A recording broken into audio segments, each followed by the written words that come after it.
Hello and welcome to Sports Tavern Talk. I'm your host, Elijah Loyola.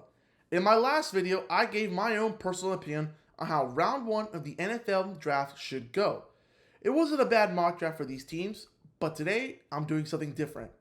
In preparation for the real draft happening in late April, I will be giving my own 7 round drafts for every single NFL team.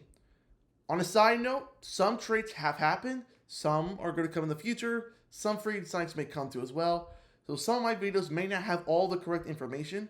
Nonetheless, I have these pre-prepared in advance, so you can write in the comments if I missed something or if something else happened. But anyways, let's start in the AFC East with the division champs, New England Patriots. Before we get into their mock draft, let's take a look at what they did in free agency as some of their notable signings to improve what they had from last year. The New England Patriots had one of the best turnarounds in a while, considering that they had won 13 games and only winning 4 the previous year and then making it all the way to the Super Bowl. Despite the loss, there's still lots of room for improvement on this team. So, the Patriots decided to go all out in order to improve this team. On the offensive side, they got Romeo Doubs and Elijah Vera Tucker to long-term contracts. Both of these guys are young and provide a stability on the offensive side to help the line out and give Drake May another weapon to throw to. As for the defense, Mike Vrabel brings in some familiar faces he's worked before, both Logan Jones and Kevin Byard.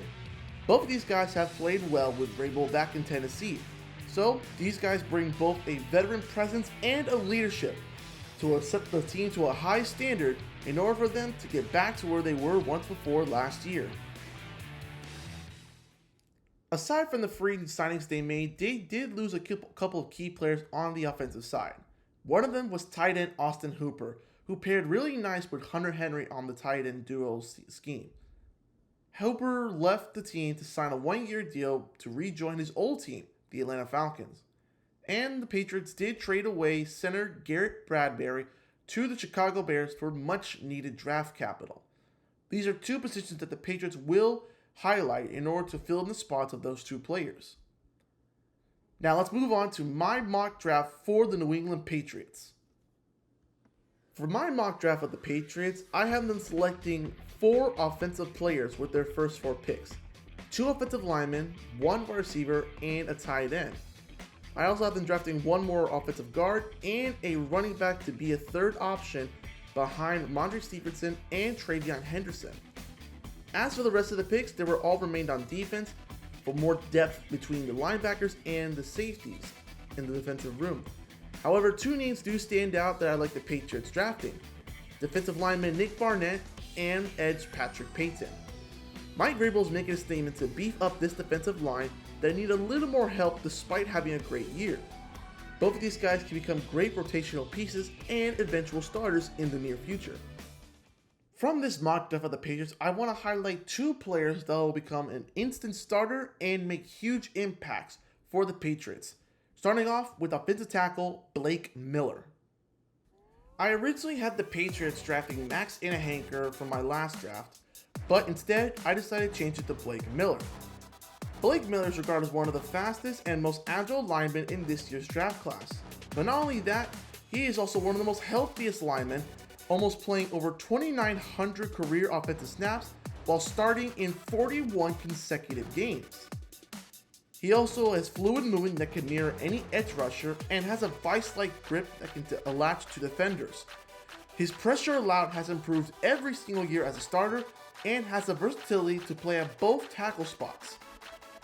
With the selection of Will Campbell from last year's draft class and Blake Miller this year, these 2 young tackles will help start and improve in order to protect Drake May on an offensive line that struggled in the Super Bowl against the Seattle Seahawks. The other player I want to talk about is his teammate, Antonio Williams. Despite the Patriots signing Romeo Doubs in free agency, I have them drafting Williams in the 2nd round to further improve the wide receiver unit. Williams being added to the Patriots adds a lot of great skill, considering that he was a number 1 target for Cade Covenant back in Clemson. Despite being 5'11", 187 pounds, he showed great flashes of speed back in the NFL Combine, running a 4.41. Alongside that, He has a great blend of route precision and dynamic playmaking ability, and has the positional versatility to allow him to be at any position on the offense, needing to play in the slot, as a deep threat, or over the middle, giving Drake May one weapon that can move all around the field if need be. Not only that, Williams also has experience as a punt returner, so he also shows some flashes to help out the special teams unit. In addition to Nick Barrett and Patrick Payton being mentioned earlier, I want to highlight Logan Jones and Eli Raridon. Logan Jones was a unanimous All-American at Iowa, showing that he was a dominant run blocker and could play in interior guard as well. He also was known as a multi-sport athlete, playing multiple sports, showing his toughness and versatility. And for Eli Raridon, he was an exceptional tight end at Notre Dame, standing at 6'6" tall. He can also create attention to draw defenders, is a willing and effective run blocker for the Patriots, and shows strong versatility and has 3-down ability. All things considered, this is a great mock draft class selection for the New England Patriots that could help them further improve based on last year. However, I do have one expectation for the Patriots.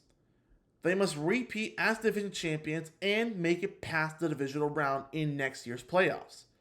They were given a lot of slander as a team that couldn't beat good teams and they faced easy teams, hence why they lost to the Seattle Seahawks back in the Super Bowl. So, if they do that, they will showcase that they have risen up as a true contender in their division and a contender for the playoffs. That's all the time I have for today. Tune in for another episode on Sports Terran Talk and keep an eye out for the rest of the other teams in that division, as that will be our main focus before we move on to the next one. Make sure to like the video and follow me on Instagram, X, and on YouTube. And until next time, see you around, folks.